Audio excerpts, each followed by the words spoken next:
America మాజీ అధ్యక్షుడు mister Joe Biden తీవ్రమైన ప్రాస్టేట్ క్యాన్సర్తో బాధపడుతున్నారని ఇటీవలే వచ్చిన ప్రకటన చర్చనీయాంశంగా మారింది. ఇది పురుషుల్లో సాధారణమైంది అయినా చాప కింద నీరులా వ్యాపిస్తున్న ఈ క్యాన్సర్ తీవ్రత ప్రమాదాన్ని సూచిస్తోంది. భారతదేశంలో పురుషుల్లో కనబడే అన్ని క్యాన్సర్స్ లో second commonest cancer prostate cancer. ఇప్పుడు ఈ ప్రాస్టేట్ క్యాన్సర్ లక్షణాలు ఏంటంటే ఎక్కువ సార్లు యూరిన్ పాస్ చేయాల్సి రావటం, ముఖ్యంగా రాత్రి వేళ. అర్జెన్సీ అంటే యూరిన్కి వెళ్ళాలనే కోరిక బలంగా ఉంటుంది, వాష్రూమ్కి వెళ్ళే లోపలే యూరిన్ పడిపోతుంది. హెసిటెన్సీ అంటే యూరిన్ పాస్ చేసుకోవడానికి వెళ్ళిన తర్వాత యూరిన్ రావడం కోసం కొంచెం వెయిట్ చేయాల్సి ఉంటుంది. అలాగే యూరిన్లో బ్లడ్ పట్టడం, సీమెన్లో బ్లడ్ రావటం, ఇవన్నీ కూడా అర్లీ ప్రాస్టేట్ క్యాన్సర్ లక్షణాలు. ప్రాస్టేట్ క్యాన్సర్ అడ్వాన్స్ స్టేజెస్లో వెన్నునొప్పి, మూత్ర విసర్జన ఆగిపోవటం, అంగస్తంభన లోపం, అలసట మరియు బరువు తగ్గటం వంటి లక్షణాలు కూడా కనిపిస్తాయి.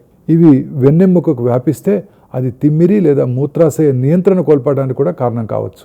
హార్మోన్ ఇంబ్యాలెన్సు, ఊబకాయము, అధిక కాల్షియం తీసుకోవటం, సరైన ఆహారం తీసుకోకపోవటం, ధూమపానం వంటి జీవనశైలి కారణాలు ఈ క్యాన్సర్ రావడానికి దోహదం చేస్తాయి. ప్రాస్టేట్ క్యాన్సర్ను నివారించడం ఎల్లప్పుడూ సాధ్యం కాకపోయినా మీ ప్రమాదాన్ని తగ్గించడానికి మార్గాలు మాత్రం ఉన్నాయి.